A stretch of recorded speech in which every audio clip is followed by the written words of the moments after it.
todos os presidentes americanos plantaram essa semente da guerra com a Coreia do Norte e com o Irã. Todos fizeram isso. E lá no passado com o ISIS, formando o ISIS, o Osama, armando todo mundo. Aí você vai falar assim, vai dar um problema mas então, assim, o mundo é um lugar instável de guerras. É. Por que é? Porque simplesmente você tem um monte de gente maluca, um monte de ditador, um monte de teocracia fundamentalista. Você tem... não tem um monte de teocracia, mas se você tem teocracias fundamentalistas, você tem grupo terrorista, fundamentalista, dinheiro, suicida, né? Você tem ditador autocrata, imperialista, você tem um monte de gente doida, você tem dinastia de doido, você tem um monte de maluco que querem conquistar as coisas na base da força.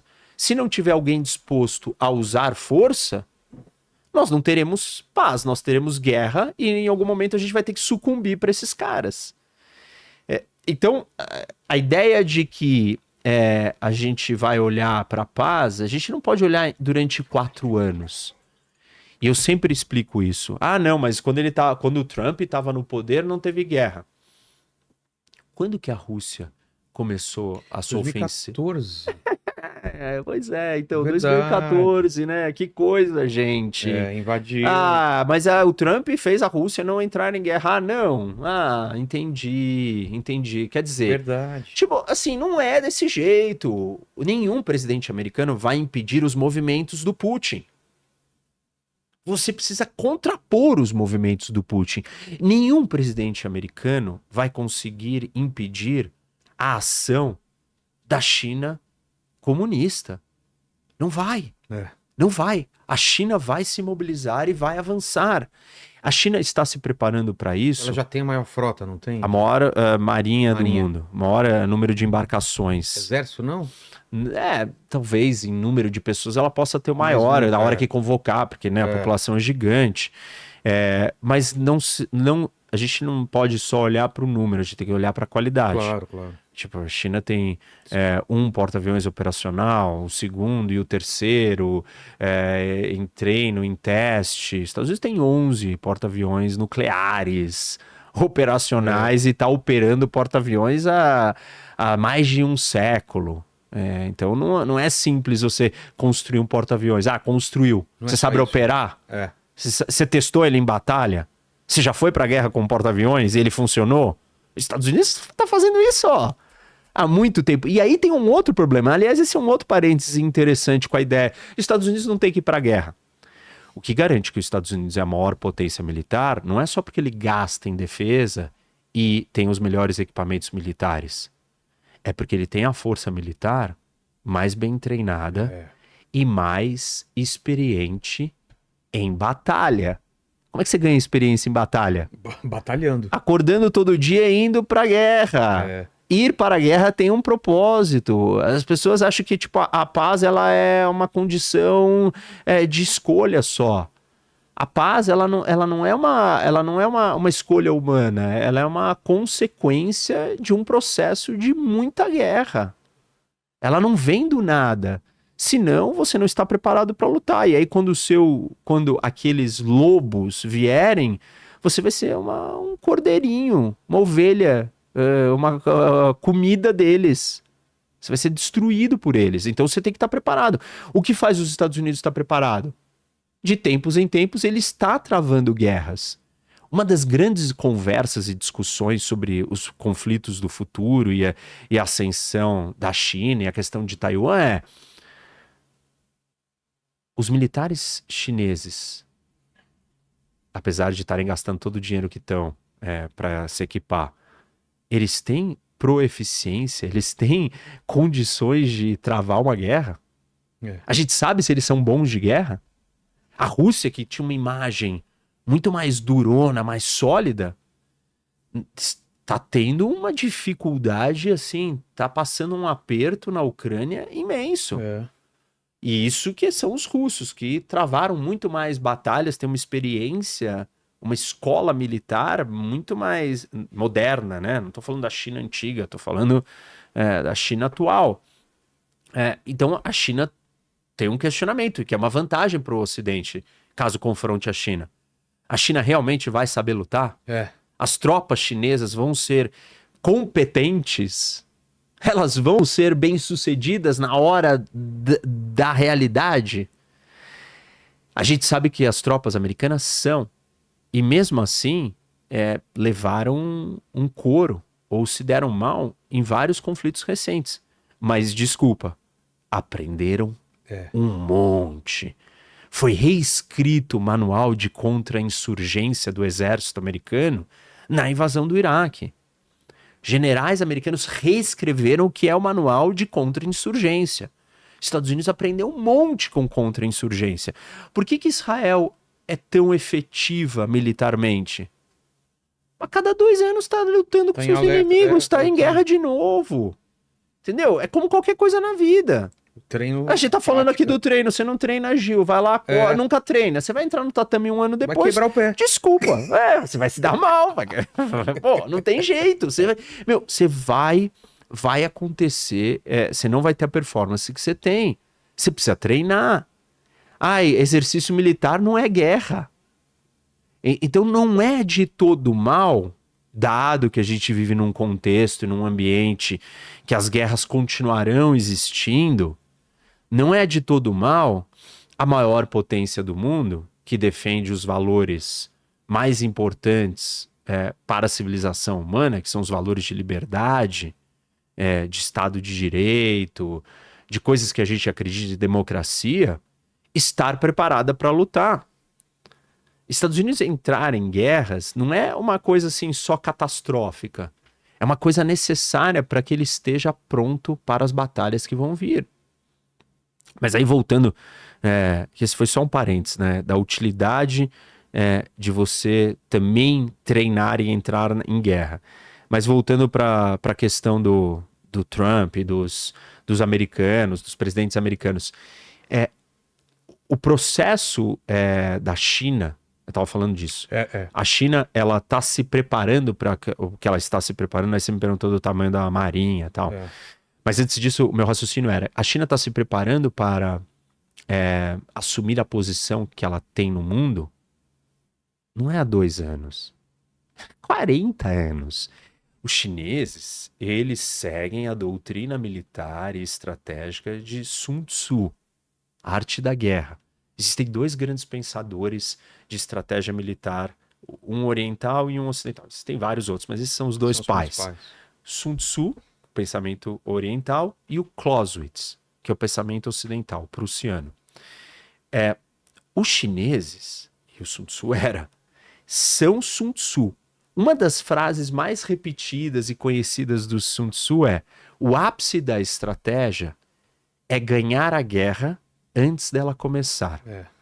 Como é que você ganha a guerra antes dela começar? Você se prepara, você fica tão forte, tão grande, você dá os seus passos e os seus movimentos no tabuleiro de uma forma tão estratégica que você dá um checkmate no seu adversário sem precisar lutar.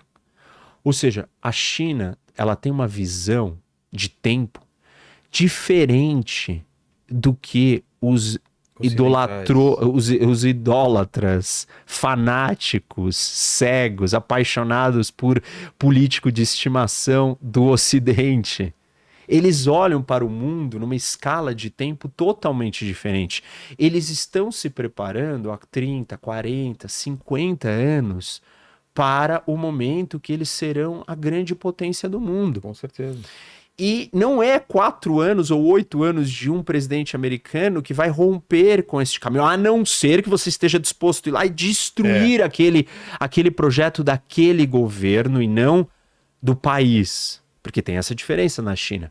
Existem os chineses e existe o Partido Comunista que domina, que é o regime. A mesma coisa no Irã. Existem os iranianos e existem os ayatollahs que dominam o país. Se você quiser acabar com esse projeto chinês de 50, 100, 150 anos, se for necessário, você precisa ir lá e derrubar o Partido Comunista Chinês. E o Ocidente, de certa forma, tinha uma estratégia para fazer isso. Nós vamos abrir a China e nós vamos fazer a China se transformar de dentro. Como? Nós vamos trocar com a China economicamente, vamos fazer ela crescer e essa transformação econômica vai fazer eles mudarem o seu modelo político interno. Porque as pessoas vão ganhar dinheiro, com dinheiro elas vão ter poder, e o poder vai ser diluído e dividido. É incompatível você ter uma economia aberta e um sistema político fechado. Em última instância, ou a economia começa a se fechar, ou o sistema político começa a se abrir. E fizeram uma aposta, o Ocidente fez uma aposta. A aposta está dando errado, porque a China se abriu, mas ela está se retrocedendo. Então ela está se fechando economicamente e está se fortalecendo politicamente. Então o projeto do Partido Comunista Chinês continua com força total adiante. Independente se o presidente americano é o Trump, o Biden, a Kamala ou o Bernie Sanders.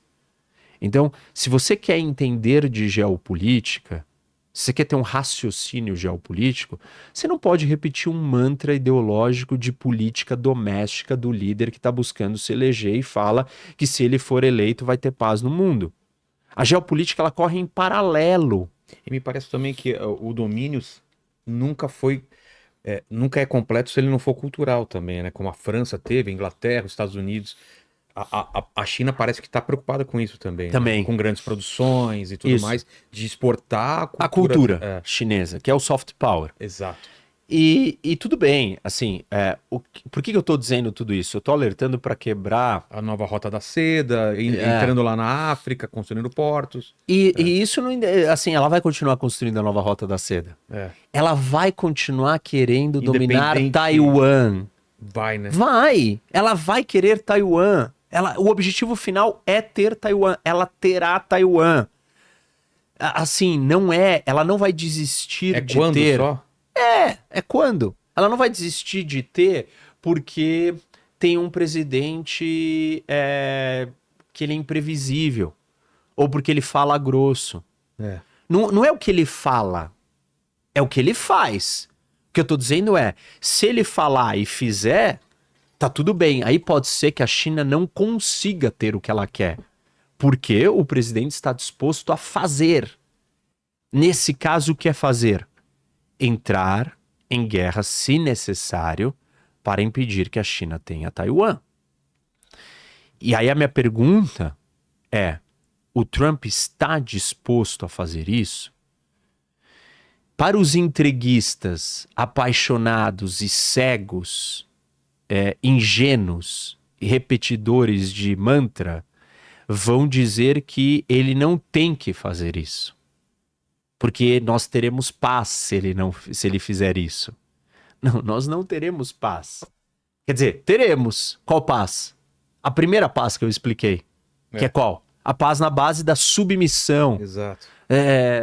Da entrega total, da ajoelhar, se curvar ao outro. É paz. Só que aí você se torna um escravo do outro. E eu não acho que o mundo, nem ocidental, nem o resto do mundo, pode ser um escravo de um partido comunista chinês. Não é da China. A China é uma coisa só. Os chineses não têm voz lá dentro. Quem define para onde a China vai é um grupo pequeno de pessoas, o Partido Comunista Chinês. E aí, nesse sentido, as falas do Trump, elas não vão trazer paz necessariamente. Ou vão. Essa primeira paz, a paz da submissão. A paz da fraqueza. É um tipo de paz. Só que ela, no futuro, vai levar a uma derrota. Porque os Estados Unidos e o mundo não param quando o Trump sai do poder.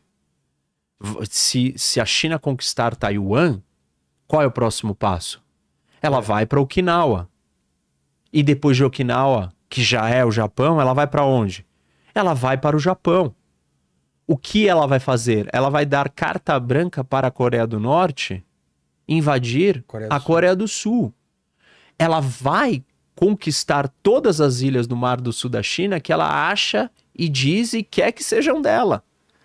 Então ela provavelmente vai pegar um pedaço das Filipinas e de vários outros países da Ásia. E assim, se isso é paz, é paz, não teve guerra. Vamos dar tudo para a China. É paz, não teve guerra, vamos dar tudo para a Rússia. É paz, não teve guerra, vamos dar tudo para o Irã. Não tô dizendo que essa é a proposta do Trump. Na Ucrânia, sim, eu não cheguei em cada um deles, mas eu tô explicando a narrativa para as pessoas separarem o que é narrativa do líder, do político que quer ser eleito e precisa de uma frase de efeito. Não dá pro Trump vir e explicar tudo isso que eu tô falando aqui. Ele não tá num podcast para convencer eleitor. Político não fala em podcast. Ele precisa de uma frase de efeito. Exatamente. Make American Great Again. MAGA. Aliás, ele ganhou por isso. Porque ele tinha um norte, ele tinha um objetivo, ele tinha um sonho, ele tinha um desejo, ele tinha uma linha mestre para levar todo mundo. Venham comigo, eu sei para onde eu quero conduzir vocês, eu quero te levar. Ele tinha um sonho para vender. E o sonho não é uma história, não é aulas e aulas de geopolítica, anos e anos estudando geopolítica. Mas se você quiser entender um pouco mais do mundo, você não pode comprar o tagline dele de eleição. Total. Tagline mesmo. Pô.